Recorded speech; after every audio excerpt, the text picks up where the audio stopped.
Hey, welcome to the Broken for Better podcast. We're a nonprofit organization with the purpose of equipping your marriage and strengthening your family so that your tomorrow can be better than your today. Enjoy the episode. Welcome back to the second part of the balancing act, just balancing life with real life circumstances. And so last week were able to talk to an amazing couple about balancing life with a special needs child. If you didn't see that one, go back and watch it, especially if that's part of your story, part of just your life experience. And this week we have the unbelievable privilege of having a couple dear friends, Matt and Erin Blair. Let's go. Yes, we're so thankful that you guys are here tonight. We want to just talk real life about what it's like balancing family and ministry. Yeah. And what that looks like. We wanted to find a couple that had like one or two children. Yeah, well, we were like, that's not us. that's not us. That's not us, yeah. I know, we have a lot of kids. If people don't know, we have 5 children. Fine, And, let's and go. so people go, man, you must really like kids. And I go, no, I really like my wife. Yeah, What happens when you really like your wife? That's true. That's true. It's a gift. Absolutely right. We have 4 teenage girls. Yeah, so and then a little toddler boy. So if you're watching this, pray for us often. Yes. With all these girls. Yes. A lot of big emotion in our Now we're going to get into that because that story in itself is super special. Yeah. Yeah. But we know you. We know the story. So Yeah. give us a little bit about who are you, what you do, where you at, how y'all serving together, and bring us up to speed. Absolutely. Well, yeah. So we're Matt and Erin Blair, and right now we currently have the incredible honor. We serve as the Radiant Church Heights location pastor. So we are one church in 10 different locations, and so we oversee our Heights location. Which, if you're not familiar with Tampa, you're watching this and you're somewhere else. We're close to downtown Tampa. We're about a mile north of the downtown area, and so we're a little bit more urban in our area of our church. And so so we've been there for almost 3 years, at Radiant for over 3 years. Prior to that, we were church planters. So we planted a church in the new Tampa area of Tampa near Wesley Chapel, and pastored that for 6.5 years. Yeah. And then God called us to merge, which is part of what we'll share a little bit later on, even of how God's worked in our family through ministry. And so, so we've, it's incredible. We've got four daughters, like you said, they're 18, 16, 14, and 12. Wow. And so they're great. And then we have a little boy, Judah. That's he'll be 5 in June, and so incredible. And we adopted Judah, so we brought him from the hospital in Jacksonville, Florida, home. Yeah. And so so it was so He runs the house. he does. He's the, You can tell via social media. You can tell what time it is. he's the mayor of our church location too. He runs he runs the everywhere he Heights. goes. Yeah, so it's great. Oh my Yeah, so we love What's it. so funny is I actually met you. Yeah. I think you had been here 2 weeks or something. Yeah, I mean, it not was long at all. At when you Starbucks. launched at Starbucks. Yeah. Absolutely.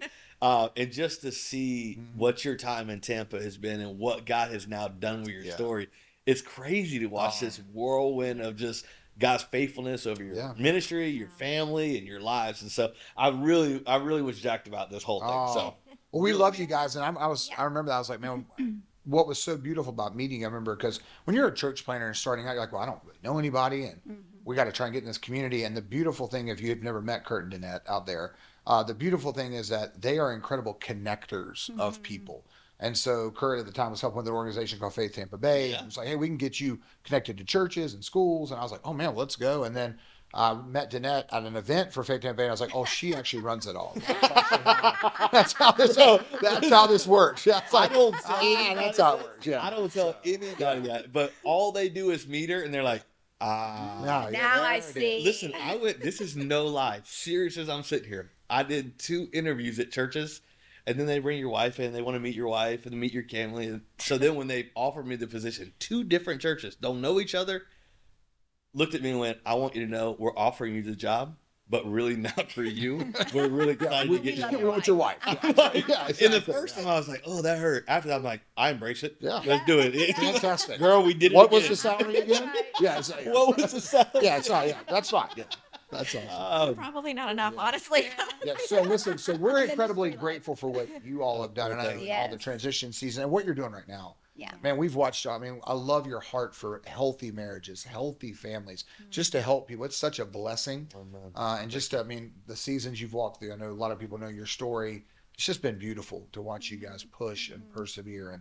and to do it with such grace. Yeah. So we're just honored to even And to not be hold here. back. Yeah. Thank you for being Yeah, real and authentic. being authentic and just letting people into all of it. All of it. So thank y'all for even having us. We're so honored. Oh, no, the honor's ours. And part of the reason why we even wanted to have you guys on was because you do have longevity in ministry, right? And we see so many couples in the coaching room that, you know, we get to counsel and walk through. And unfortunately, a good portion of those that we've been ministering to recently have been ministers. Wow. And so the stats are like, they're staggering, right? You look at the marriages of couples that are in ministry compared to those that have nothing to do with the church, and they're, if not the same, sometimes they're even higher. Some of the stats are like 80% of ministry spouses feel left out and unappreciated. You got like 77% feel like they don't have a good marriage. 77% of ministers' marriages say they're not healthy. 41% have anger problems. 38% currently are divorced or divorcing. And 65% feel like their family is in a glass house. And so we have y'all on knowing that like you guys have stewarded from, you know, obviously nobody is behind closed doors with another family, right? And so we could all look at the social media posts and all of that, and that's one thing. But from all intents and purposes, like everyone's watched you guys steward well, and you have this beautiful family. And so we wanted to ask you some of those questions on like, how have you done that? What does that look like in your home? Like, yeah, because we know that there's others that are watching that are either young and getting into ministry or maybe have been burned by ministry. And so giving some just godly counsel on what that looks like. And so how has your family, if I could just kind of toss and lob that first question out, how do you feel like your family has done in managing that and making it a priority when it comes to your marriage? What have you had to fight for that? What is that? Well, I'll say that, you know, when we got married, we knew we were going to be in a life of ministry. And so that's all that we've ever known. But we also knew that we didn't want that to be our greatest success. That for the rest of our life, I'm going to be a wife, Matt's going to be a husband, I'm going to be a mom, he's going to be a dad. So if other people think that we're great and they're inspired by us and we're helping them, but we're failing in those roles, or those in our home aren't respecting us or aren't growing in their faith, that's not a win. And so we had that discussion like from the very beginning. We always had great mentors and pastors in our life, and everywhere we've lived, that was like first thing: find a church, get known, put your stuff out there to people you trust, let them speak into you. So we've always had just great people to model that for us. But staying in that constant place of communicating with, you know, how we're doing, and asking our kids, how are you doing? What pressure are you feeling right now? What, you know, is there something that your dad and I can work on? We know we're not going to have a perfect home, but to us, the win is if we have a home where our kids can come and talk to us. Then we can work through anything. And so authenticity is something that we've really valued through all of this. Yeah, and I think one of the big things we've talked about is that we're never going to let ministry define our marriage. I think that's the big thing. And I think a lot of couples that do get into those stats are, at some point, what they were doing for God overrode just their relationship with God. Amen. It overrode their relationship with their spouse. Like, so we made the commitment, like I've told every staff I've ever worked in, like, listen, if it's a board meeting or a date with my wife, you lose 100 times over. If it's the church function or my kid's dance recital, I'll never be at the church function. Like, my family has to come first. And I think that's something that, because we have seen so many of those people. I had a season I was in the Christian music industry, and we watched all these guys, like people you've listened to on the radio, excel out on stages and platforms, and their homes were falling apart. Because they were great for Jesus out there, but their homes, and I was like, we're not doing that. Like, we're going to make a commitment. I remember in one interview, I was like, well, my wife and kids travel with me. When I was doing music on the road, like, oh, that's a nightmare. That's a logistical nightmare. I was like, well, that's a deal breaker. We just made that commitment early on that we weren't going to let ministry and serving God define our marriage. Like, we were going to, So, and I love this, and I love you kind of walk the gamut of being, you know, worship. But then launching a church. So you're in a smaller venue with not as many people. And now you're in a church with 10 locations, massive staffs and all. So has that been a thread that has run all those seasons? Because I think many would go, oh, listen, I'm the only guy on staff, so I can't afford to take time off. Yeah. Or many would go, my ministry's too big for me to do that. I got too many people that rely on me. So both have these pitfalls that you can have. So have you experienced them both there, and you just maintained, I don't care what the season is? And then have you had to make that known to people? Like, has that been a vocalized thing that your team knows? Oh, don't even play because Matt and Erin aren't going to play this game. Yeah. And I think it has been, and there's some ebbs and flows. I think that we all have, like, we use the terminology, like we have sprint seasons in church, like we're in a sprint. And there's times when we take it back a little bit. And so there's seasons and sprints that your kiddos know, your wife knows, like, hey, it's Easter coming up. Like it's going to be a crazy, like 6 or 7 days. But one of the things I've lived on as a leader, and my staff, you could go ask any of my staff members, what's the main thing Pastor Matt and Erin tell you all the time? We care more about you than what you do for the church. Yeah. Amen. Yeah. And that's always been the thing, is like, because if I care about you, what you do for the church will get done. But we have too many guys walking rooms like, what are your KPIs? Have you hit your marks? And it's like, the people are like, man, my marriage is falling apart. You just want to know if I got enough kids coming in and people serving. Like, we're just like, no, I care more about you. I think because that has always been in all those seasons, the thread that I'm just like, I'm a husband first. Yeah. And then I'm a dad. Yeah. Like, one of the main things I've been working, especially with a lot of men that we've taught, I've been at men's events, and I think this is a huge thing I've tried to get guys to get, is that your kids don't want your presence. They want your presence. Those 2 letters matter. Like, they don't want the present, presence. They want your presence. Yeah. Like, my kids, it's a fail if they look back and go, oh, my dad took us to Disney. Oh, remember when he used to buy us candy when we came out? No, I want my kids to go, remember when I was battling and dad, like, sat on the couch? Yeah. Like, when I looked out at my piano recital and he was in the front row, and I told a lady in our church whose husband was a lawyer and very successful, but kind of absent at home. I was talking to the 2 of them, and I said that, and I was like, you know what? Because my dad really wasn't like that. I probably went way too far to the other side. Like, I'm at everything. She goes, I don't know if you can go too far to the other side. She goes, I don't know if I've ever met a kid who's like, man, my dad was at everything. My dad was there too much. Yeah, He was right. always, and so I think that's just been a foundational thing as a pastor in a ministry that I've just tried to do. Is like, make sure that's always the thing. And we both came from broken families. Yeah. And so we wanted to do it different. Yeah. Yeah. But there was good that came out of our families, and we wanted to bring that, but the brokenness that was there, which is why we always sought out mentorship and pastoring from others. So we knew that when we got together, it was like, family's going to stay first. Family's going to stay first. And for me, as much as we've served together in ministry, I've never been on staff at a church. So my heart has always been my home. I love the quote. They say it's Mother Teresa. I don't know if it is or not. But if you want to change the world, If they say, then we'll then say it is. Mother Teresa said, if you want to change the world, then go home and love your family. Wow. And so I get so emotional about that, because I know that, like, my greatest legacy, Matt's greatest legacy, it will never be what we do. Right. It will be what people do who we've poured into. Amen. And it starts with our kids. Absolutely. And we just can't miss that. So we've made lots of mistakes, but it is definitely the common thread through all the seasons is how are we doing as a family? How are we going to prioritize marriage? How are our kids? Where do we need to pull back? A kid's suffering right now. So we're going to pull back in this area. We're going to see that they get well, because who cares if I can help women get set free and I can't help set free my own daughter. So it's really like core of who we are. You said something that was so powerful when you said, no matter where we've gone, we've made sure that we were seen. And I know what you meant by that, by making sure that there were mentors that could see all aspects of your marriage. And so what did that look like for you? I think often, and it might be just the facade of it, but often we kind of put these leaders on a pedestal.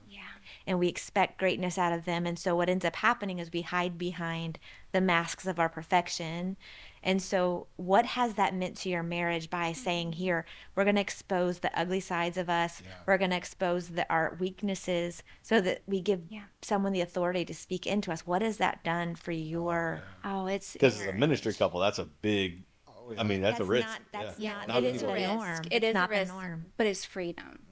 It's freedom. And I think for me, when Matt and I met, I was 6 months Probably removed. like 8 months out. 8 months out from Coming up in a few days, 22 years. free from drug and alcohol addiction. Let's go. So, yes. Come on. So when and that's a story in itself, but basically when I went into this rehab at 21 years old, I was like, God, who I am going in cannot be who I am when I leave. And I took that mask off.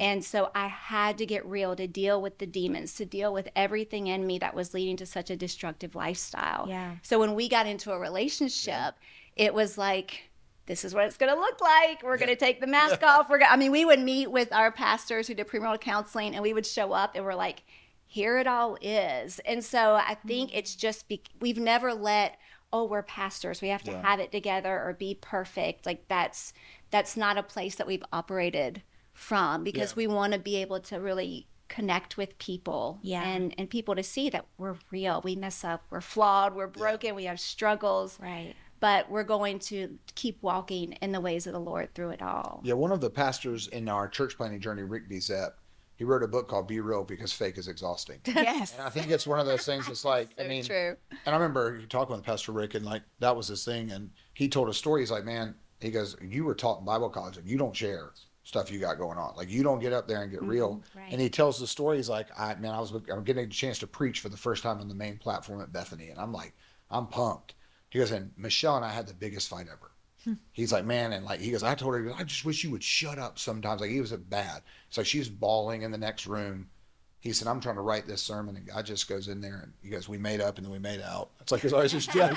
That's like always just joke. But he says, he goes, but then I got on the platform to preach that night. He goes, and 5 minutes into the message, he goes, it was the worst thing I've ever preached in my life. He goes, and I closed the Bible and went, this ain't going very well, is it? People were like, nope.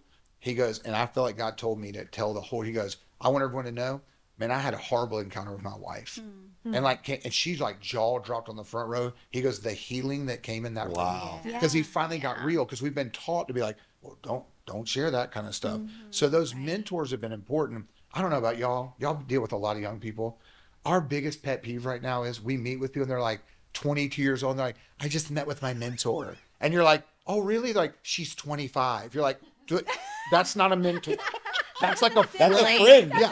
Or they're like, I've been watching this girl on YouTube. You're like, that's not a, like, so for us, we always went to places where we're like, who is farther down the road than us? Yes. So we found couples that are 15, 20 years old, like, oh, you already raised a teenager. Right. Okay, so you already went through this season of like college, prepping a kid for college. Oh, like, that's mentorship. So like right now for us, that would be like a Dr. Doug and Paula Lay, who are on South, but they've been married 40 plus years. They've raised 4 kids, have like 20 grandkids. They were missionaries. Like, we're going, oh, how'd you do that? Yeah.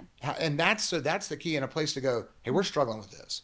Like, I don't think we kind of blew it over here with our kid, and we've been really kind of intense. Like, you got to have those people. And I know you guys sit with couples like, you can't, the saying is like, you can't heal what you won't reveal. Yeah. Like, God can't heal what you won't reveal. So if we're going to just show up and play the game, oh yeah, we're good. Yeah. Like, God can't get real with that. And that's something we've just always pushed for. Well, I would say from a leadership standpoint too, the more authentic I am, the more authentic people around me are going to be.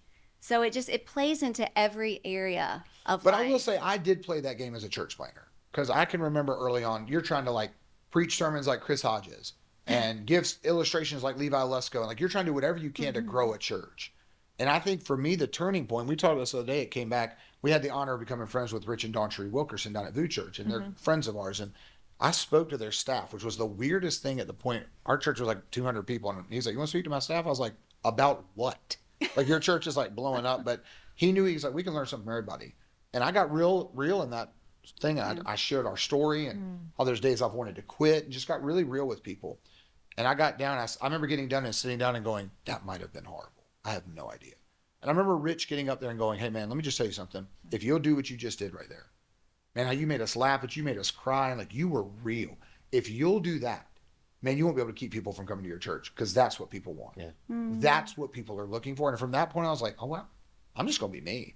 Like, I'm not going, we're just going to be real and authentic. And sometimes that can be, you can go too far and share too much, but we've just gone, man, we're not going to try and play like we got it going on. And got I typically don't know I've gone too far until her and I leave. And she's like, hey, we might have gone a little far with that one. Yes. We do that sometimes in our podcast too. I'm like, that was probably a I'm like, that was the line. I didn't know where it was. Exactly. Found it. She looked at me Saturday at the XO conference we were hosting, and I was hosting a game and made some inappropriate comments. And she was on the phone and she went, you need to stop. Yeah, I was like, oh, well. Okay. Everybody's laughing, but I'm like, oh, this is about to go they were way too laughing. far. And as a guy who enjoys that, I'm like, oh, they're enjoying I this. knew That's it was just going to literally keep my going, marker. going, I'm like, going. Dave, you were the only one who had a problem. marker. They all loved it. They're laughing. And it wasn't even that bad of a joke. I'm like, it wasn't that bad. But yeah, so. But I knew where it was going to go. So, Yes. So talk to me about this. Like, obviously you hear healthy boundaries, you hear Yeah. the things you've put in place. Mm-hmm. Can you think of about a time where these tools weren't implemented? Mm-hmm. Where it was bad? Because I think what I see, and it really has been breaking my heart, because Denette's stats are very real. The amount of infidelity, the amount of churches that have become the adulterous woman and religious man, like, it's a very real thing that the church has taken away many pastors from their families. And so tell me about a time where you just go, listen, if I'm gonna be authentic, this was a bad time. Because what I want to know is, I don't want to live in like the bad of it, but I want to know, what tools did we implement to get up out of it? Because I think that's what somebody needs to hear, to go, oh, we're in the bad, great, what did you do to fix that? Yeah. Well, I'll say, when we moved here, and we moved from North Carolina, and we quickly learned that Florida is south geographically, but that's it. Yeah. This is not Southern culture. So We got sweet tea. Oh yeah, sweet tea. I'm like, where are the nice people? Like, Where are the it's nice just people? such a culture shock, and so much of it we just didn't know. We knew God called us. We had confirmation, and so we came down with with all of that. But it was just really hard. And looking back, we had zero boundaries. Yeah. We had zero boundaries. So we're trying to lead people. We're letting them in our house. We're letting them into things they shouldn't have been let into. We're letting them into our kids' lives in ways that they shouldn't have been let into. We're just trying to get this church up and going. Yeah. I mean, we look back and we're like, that was really survival. And then, we learned some boundaries along the way, but it really was 2020. When 2020 hit, we immediately... Even at the end of 2019. Like, that's when you first felt like, you came to me at the end of 2019 and said, I feel like God's doing something new. Yes. Yeah, and that's what you said to me. Yes. So I could tell that Matt was burning out.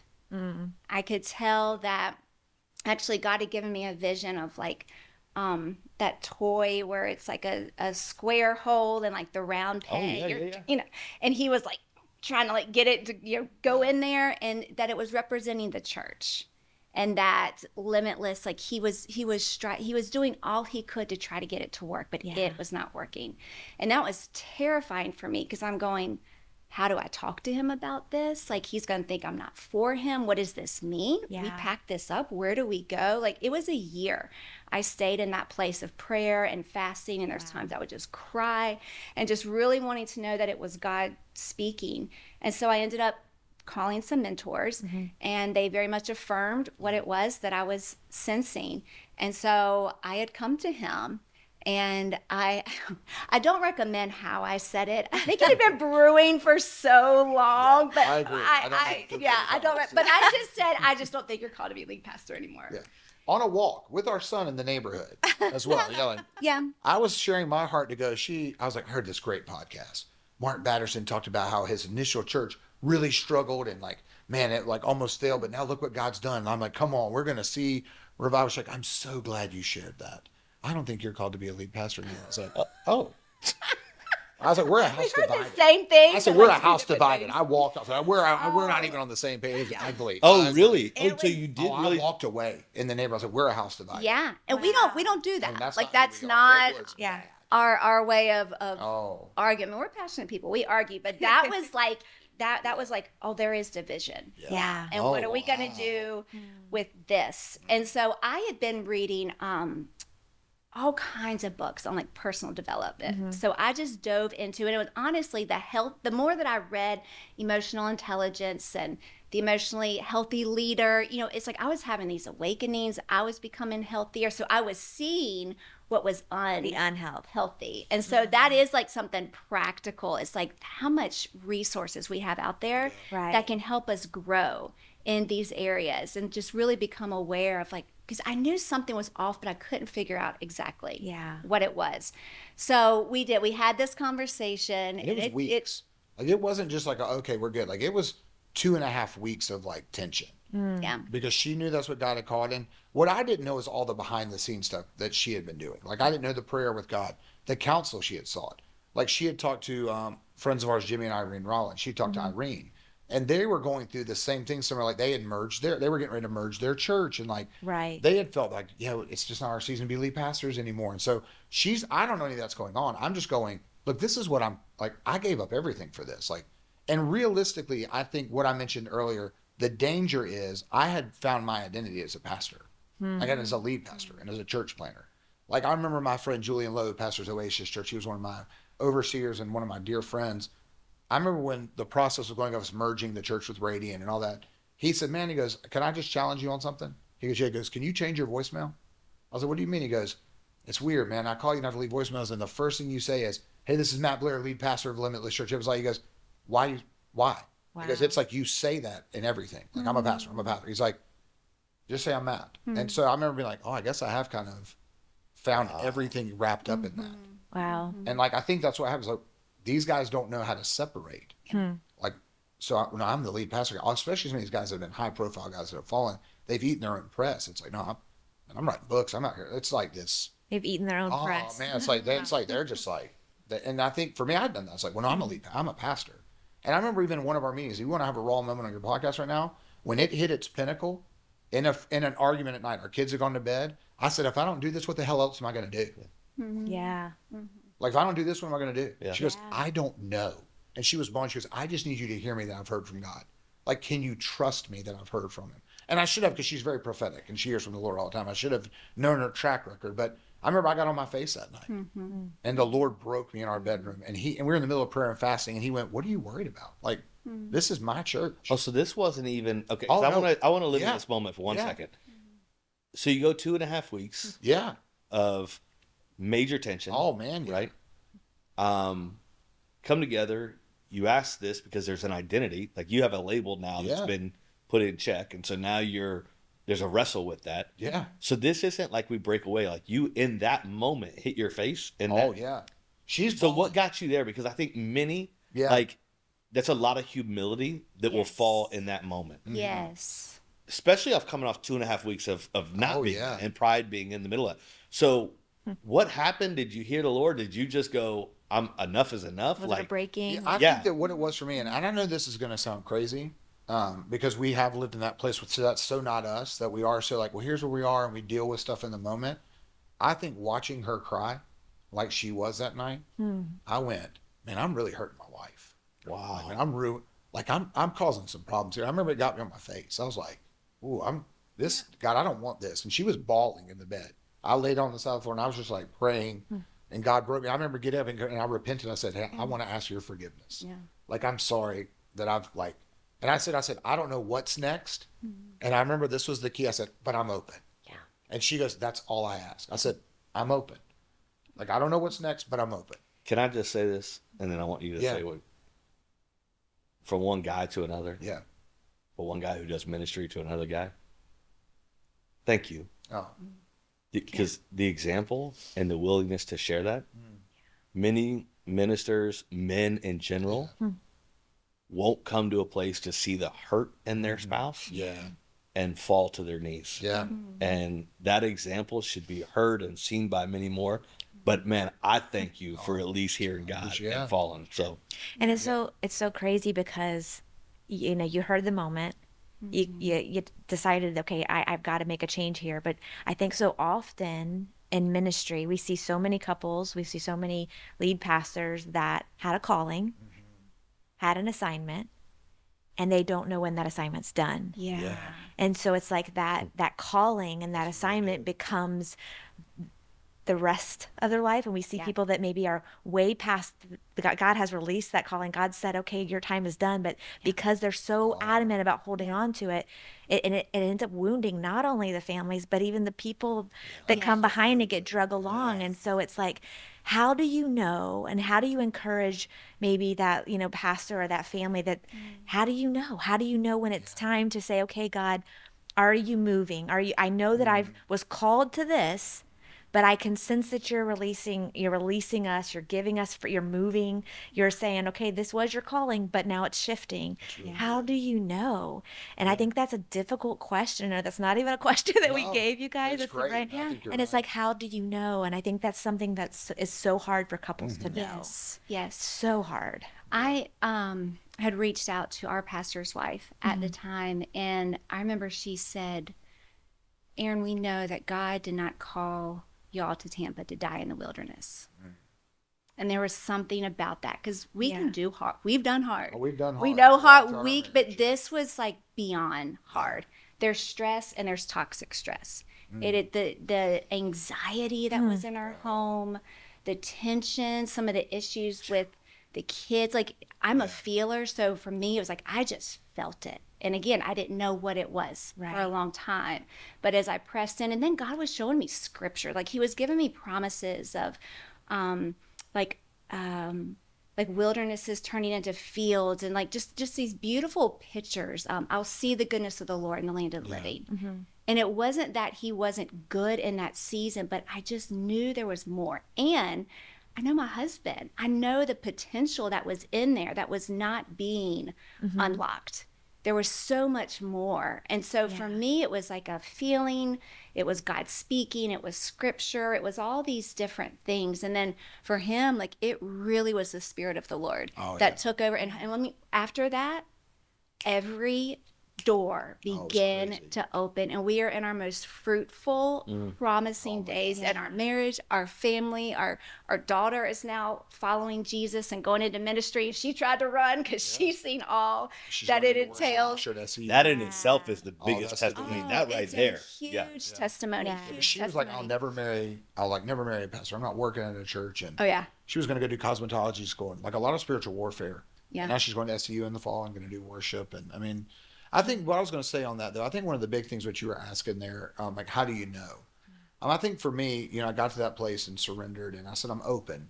I remember talking to my buddy Julian, who's one of our overseers, and every overseer confirmed, like, yeah, this is God's next step, like to merge with Radiant, which is a crazy story in and of itself. The very next day I went and met with Pastor Erin. So that happens on a Wednesday night. On a Thursday morning, I had texted him earlier today, like, hey man, it's getting pretty bad. I need to meet with somebody. Now, I was thinking I was going to meet with him and he was going to give me the magic bullet on how to make my church grow.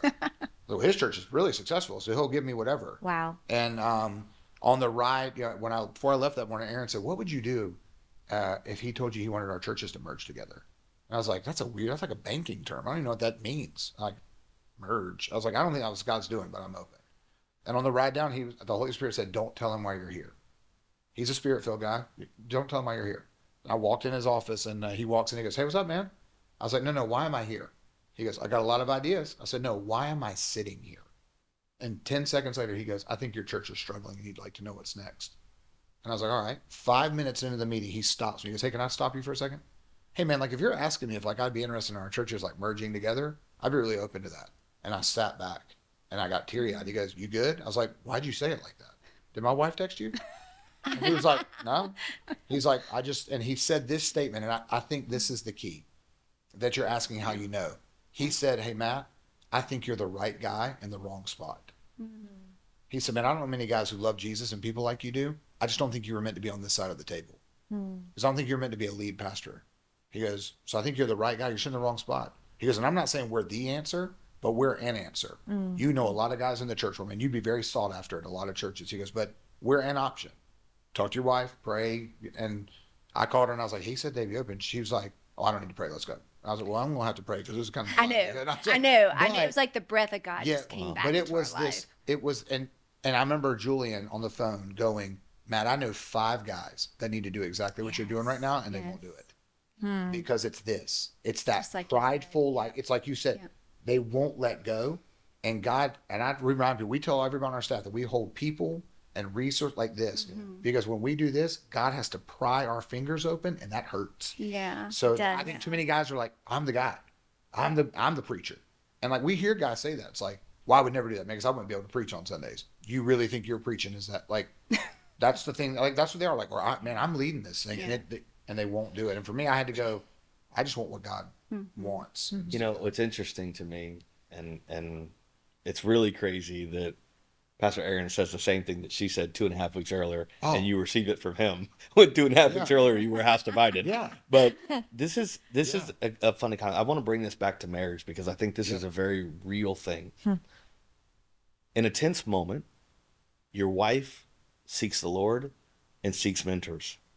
and she goes to seek wisdom. It's brought to you. And this happens in so many men. And it happens probably in men too, but women too. But in men, we find intense moments. We find ourselves in isolation. Yeah. I'll bunker down and I'll figure it out. Yeah. When intense moments, so many times our spouses run to others to seek wisdom and run and seek from the Lord. And it's interesting to me that 2.5 weeks later, when you have a moment on a Wednesday night and on a Thursday night, you do reach out. What God does in that reaching out. And I would just encourage men, ministry, be willing to be open to counsel. Yes. I mean, it's just crazy what happens in 2.5 weeks when he says the same thing and it's so well received, but 2.5 weeks earlier, it's get away, we're house divided, we don't have to talk about it. And I just think we shut things down long before God's done working. Like he's in the middle of doing it. And that holding on, it doesn't even necessarily have to be just a lead pastor, right? We can hold on when God has said, okay, your season here is done. Your family's your first priority, or I have a different door for you to walk through. And so we hold on because we can't let go of these people. Who's going to do it better than I am? Who can do what I've done? And it's almost, it can become this spiritual arrogance and pride that we've had to walk through too. So it's hard. It's hard, but it can be in any position, and it can even be work related, not ministry related. Just it has nothing to do with ministry. Well, if you find yourself in a place where you are holding on to seasons longer than you should, one of the byproducts is you will hold on to people longer than you should. Wow. You now hold people captive when God's trying to release them into something. But because you don't know, you now can't push. You can't. And like I'm sure there's now a season where you, and I don't know, maybe this is you, but you find yourself empowering people. Like, go be what God's called you to be. Go do what God. Well, that's easy when you live from that place. It's an overflow of who you are. But if you have a tough time releasing that identity crisis, then you're going to have other people walking in the same thing. So true. I think it's so great what y'all said there. And the council, whoever's watching this, please, like, man, it's the most life-giving thing. We had started meeting with a guy named Dr. Don Leachy as a couple. He's very well known with Emerge. And I mean, gosh, he's probably in his 70s now, but just a great, and we would do it over Zoom. And like but it was so good for our marriage. And there wasn't even things were even bad at times, just a health checkup. Like, people, like, there's wise counsel, please find somebody. I know you guys do that. Like, reach out to someone who you can get real with and share with. You know, some of the tools that we encourage with that have really helped us, that if somebody's watching this, it may bless their couple. We had a council one time. We do something called Fanos, and we do it every Friday. And this is something great. This is a great takeaway. Fanos. Fanos. Okay. Like not Thanos. We're not snapping. Oh, I was already there. I already bought a glove. I went on Amazon, bought the glove. But Fanos. And so each person goes. So Erin will do it one week, and then I'll do it the next. We do it the same day, but she'll go first. I'll go second. So they do all 5. F. What are you feeling? Tell me something you're feeling right now. Well, I'm feeling overwhelmed right now. The kid's great. A. Can you give me an affirmation? You've been really a blessing around the house, super helpful. Affirm your spouse. What's a need you have? N. What's a need? I just need you to maybe check in a little bit more, like with Kaylee. Like, I need you to help her, like whatever. Oh, what can you take ownership of? You know what? I've probably been a jerk. I haven't been as great to be around, and I get that. S. What are you struggling with? And then after that, you pray for your spouse. So, and then I do it. Okay, here's something I'm feeling. Fanos. Feeling, affirmation, need, ownership, struggle. It's a simple tool. And what we've learned is, if it's something that's a major issue, then we'll deal with it right away. But if not, I know Friday's coming. And I can share those things in a place that it's easy to receive, because we know we're going and passing. Like, it's the old, like, halt. Don't have a big conversation when you're hungry, angry, lonely, tired. Like, please don't, like, Fanos is a great opportunity to do that. And I think it's just little tools that counselors have given us to go, oh, that's great. 7777 is Pastor Erin's thing. We don't do this great. We try every 7 days, have a date. Every 7 weeks, go away for a night. 7 months for a weekend. 7 years, go away for a week. We're going away for the week in April. Let's go. For the first time on a cruise. Never gone on a cruise. For 20th anniversary. We go in 20th March. anniversary. You're gonna love it. Yeah, so You're gonna love it. So, We try to do a week a year though, so. Yeah, that's great, and that's even. But we have older kids. But it's great. But even little things, and I think about that with guys in ministry. Like, when's the last time you took your wife away? And it wasn't for a conference. Yeah. Right. To go like. Wait, say that one more time. It wasn't for what? It wasn't for a conference. It was like, we didn't go to like, we didn't go to not like ministry like related. the leadership conference or a creative conference. Like, no. you took your wife away, and like we talk about, a vacation is not with the kids. That's a trip. Yeah. Vacation is you and your wife. And you didn't talk about the kids. Like, and like you'll have guys go, oh man, we've been doing the church thing, man. I don't know. That's horrible. Like, that's why you forgot your first love. Yeah. And I think that's the key. We like to say, this is funny, and then you can say your serious point. We like to say we have two different kinds of trips. We have Baptist trips and we have Pentecostal trips. Come The on. Baptist trips is where everything's planned out. Yeah. We have a service. We have the kids come. We have an order service. We had plans, and then we have a Pentecostal trip. Freedom, where it's freedom. Nothing's planned. There might be laying on speaking in hands. tongues. I mean, it's a Pentecostal trip. Sometimes it's Baptist-costal. You just don't know what you're gonna get. That's it. What did PA the other day at XO? Yeah, PA at XO said, a vacation without sex ain't a vacation. He's like, that's a trip with your family. That's a trip. I was like, correct. That is correct. Yeah. Hey, the one note that every dude took. Yeah, you know, they were like, yes. Let's go on vacation. Let's go on vacation this week. It's like, yeah. So, and that's the pastor. Maybe that'll get a pastor to take a trip with his wife, like vacation. Yeah. Maybe. I want to bring this in. We're talking about ministry, and that's what it was all about. Not everyone's in ministry. Absolutely. And I would say this for the minister that's having a problem with this. Understand that your ministry is only an overflow and a byproduct of who you are. Absolutely. So if you're not managing and running your home well, then be prepared for the homes in your ministry to be out of order. And don't try to stand in front of someone and talk about their marriage when yours is a circus. Oh, man. But even for the business person who goes, well, this is a ministry one, not for me. Look, this is in general, does work take precedence over your family?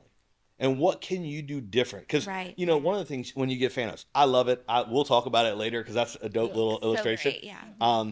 But one of the things about Fanos is it's easy for you to do that because y'all are willing and have practiced vulnerable conversations. Right. Yep. Many couples don't even know what that is. Yes.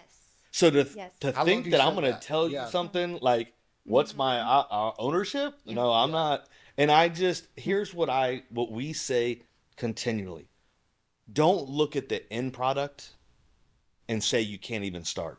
Right. I don't care if you start with F. Yes. What are you feeling? Yeah. Leave it at Baby that. steps. Until we begin to work vulnerable, open, transparent conversations, which is the only way marriages work. Absolutely. Start with one letter and then rejoice in the fact that you were able to have one letter. So, you know, I met with a couple that I told Erin, I was there for counseling. We don't do marital counseling because we're not counselors. We do biblical encouragement, whatever. It's the same thing. But the legal purpose, we don't say counseling. But this guy's in the military. And I told him a little about that because their big thing, it's always communication breakdowns. Always. That's always what happens across the sea. And I was like, I told him about Fanos. And he goes, Pastor Matt, I would never want to do what you just talked about right there. Like sharing. So here's what I told him. I said, well, here's how we get there. You try it. I don't care if you give her one word, a sentence. How you feeling? Tired? Great. You gave her something. Where can you give her an affirmation? Dinner was good last night. Great. I'm like, start somewhere because guess what? The more you do it, repetition, Amen. you'll eventually go, oh, what? Oh, here's something I need. Like, what do you need right now?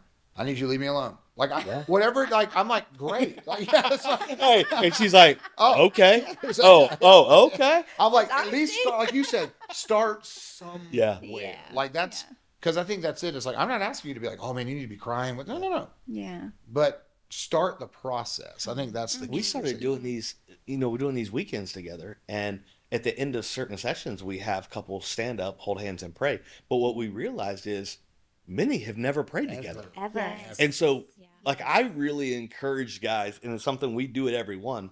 Listen, you may have never prayed, and you're not about to start in this room. So the first thing you can do is just say, God, thank you for my wife. Yeah. Thank you for my husband. Let that be your prayer. So Man, I good. think we're so scared to take the first step that we take no step. And so, man, work up to Fanos. I love it. What a great tool. Great tool. Yeah. And there's that saying too that baby steps over time is what leads to lasting change. And so often we want to celebrate like the big things, but being able to celebrate just those little steps, and then you end up somewhere in life. And it's like, wow, how did I get here? And you look back, and it's like little by little by little, That's good. by little, and being able to champion each other in the little. And I remember when we were in the church planning journey, and it's a phrase I began to live by. And this is the phrase: you win when you don't quit. Like you win when you don't quit. every day. We're staying in the game. I remember that was something like divorce has never even been a word that's ever been spoken in our home, not even in a joking way. Right. Like we're just not going there. And so, because we both came from broken homes and saw that. And it's this idea of like waking up, like, you going anywhere? Nope. You going anywhere? Nope. Then let's get to work. Let's get to work. I make the joke. I was like, if she leaves me, I like it's like when the joke I was like, if she leaves me, I'm going too. So it's like, it's kind of like, if you leave, I'm going too. So it's like, it's like, yeah, it's like, if you leave it, I'm coming. So that's the whole idea. We try to keep it light like that. One of the greatest things that we tell couples with parenting that we've made funny is, I remember Erin came years ago. She goes, "Are we screwing our kids up?" And I went, "Probably so, but we're going to be incredible grandparents. We're going to be amazing grandparents." It's like, I have definitely we're going to be amazing grandparents. definitely told my kids, all three of them, I apologize now for this therapy that you're going to need because of me. Yes. And I will help you pay for it. I know that you're going to need it. Absolutely, yeah. But we're gonna, your kids are gonna love us. Right. Your kids, Right. that's right. Yeah. So but no, and that is something, to be honest. We laugh every day. That's a practical, like, I don't care if that's watch a funny video together. Do something to get you to laugh. And Matt's so good at that, because I can be the more like serious one, drill sergeant. He's like fun dad. I mean, he'll even, if it feels tense in the house, he'll put on America's Funniest Home Videos before everybody goes to bed, just to like lighten it up. So I think that's a beautiful part of marriage too. It's just how you complement each other. Like, he's the extrovert, I'm the introvert. So there's times where I'm pulling him in, and there's times where he's go, you know? And so it's being able to champion and I love what you said, that it's not just ministry. Like, that is for all the, I've had the honor now where I help lead our businessmen's groups at Radiant. I'm very humbled. I have the honor to sit with some guys who, are some pretty high movers and shakers in arenas. And just, even in those guys, I'm sitting and just listening. Yeah. Like, I'm learning. Like, I'm asking questions. I've had a chance with a guy like an Ed Coble and just ask questions. How did you get to where, who are men of God? And he blessed me, because one of the keys, and this is for everyone out there, that Ed teaches, is the idea of abiding. And that's transformed our marriage, just so everyone knows. Like, the biggest thing in the last year that's changed our marriage is this. And they teach abide to businessmen. It was, the idea of Henry Blackaby wanted men, it's kind of desiring God, but like this abiding, to learn how to, can you sit with God? Like, we make an appointment with God every day and we keep it. And we don't just leave until he dismisses us. And like that, I'm up at 5 a.m. And for 19 years of our marriage, I struggled there. And I would challenge people, when's the last time you were with God and you weren't looking for a sermon? It's so funny that you say that, because I went to a lunch with Ed Coble, and he stood up and said, and I don't know if it's still this way, but he said, and this guy is a huge mover chicken. And he said, my calendar's blocked off from 7 to 9 every day. Yes. But my assistant may know it may go 5 minutes or it may be 10 and she hasn't seen me. I'm still with the Lord. I'll come out when I'm. Yeah. And this is a man who monetarily you would look at and go, I want to be like that. And for 100 hours a week. And for him to say, the first part of my day, I sit, and I sit as long as I need to until God's done with me. Yeah. That's a big deal. He gets downloads from the Lord. So he's sitting there waiting to hear from God. He even teaches, like, he looks at his schedule and is like, I'm meeting with this person, God, is there a prophetic word for this person? Yeah. So I would just encourage couples, like, make sure that's your number one priority. Right. Whatever arena you're in, like, I wasn't that guy. And my Bible app, I missed a day, and I remember telling her, like, hey, I'm going to start doing this 5 a.m. And she went, I'll believe it when I see it. So I did it at first. I was fine. I was like, okay. That's fine. Okay. All right. And it really was. So I got up at 5 a.m. and a week later, and now I beat her up in the mornings. Like, I'm up first, and I'm down there. And, like, now today will be, I think tomorrow's day 100 in a row. I've been up at 5 a.m. Wow. Let's go. But it is, and it's transformed our marriage because, again, Jesus gets the first me and the best me, and then I'm a much better dad. Mm-hmm. I'm a much better husband, a much better pastor. Like, make an appointment with God, keep it. Mm-hmm. Like, and I don't care what you do for a living. Make an appointment, and that has and she does that. And she's I know I come home sometimes and her closet door's closed. I'm like, she is going to war in there. But that's why. Because we've never put each other ahead of Jesus in this thing. True. That's in the last year. I used to do that. It's her and kids, but that's been the game changer. If nothing else you hear today. Well, let me tell you this, and we're gonna land it on that one. I want to publicly just say thank you. Oh, Yes. The vulnerability, the authenticity. We have watched from afar. We've been a part of each other's story for a few years now. love you guys. It's very crazy to see someone doing what you're doing and be that willing to open and share. Listen, check them out. I know you got a whole coaching thing for ladies that you're doing, and I check out Matt and Erin Blair. I promise you, it'll bless your life. You guys have extremely blessed ours very much today. So thank you for that. Listen, thank you for tuning in once again. I pray this has blessed your life. We will see you next week as we continue to balance life the best way we can. Once again, we want to say thank you for tuning in to this week's episode. Our true desire is this has brought value to you, your marriage, and or your family. The fact is, we can't do what we do without the support of you. By your liking, subscribing, and sharing this content, it reaches to those that are beyond our reach. Also, we would encourage you, check out our website, brokenforbetter.com. Become a monthly supporter, because by you supporting us, you too are making a difference in marriages. We want to stay connected with you. So follow us on all the different social media platforms at Broken for Better, because on those different platforms, we're going to be giving tools, we're going to have events, all the different ways that we can stay connected, and we want to be connected. One of the terms that we've adopted is if your marriage will visit a fitness center, you too can avoid a trauma center. We truly believe in marriage coaching. It doesn't matter what season of life you're in, whether your marriage is a 10 or whether your marriage is a 1.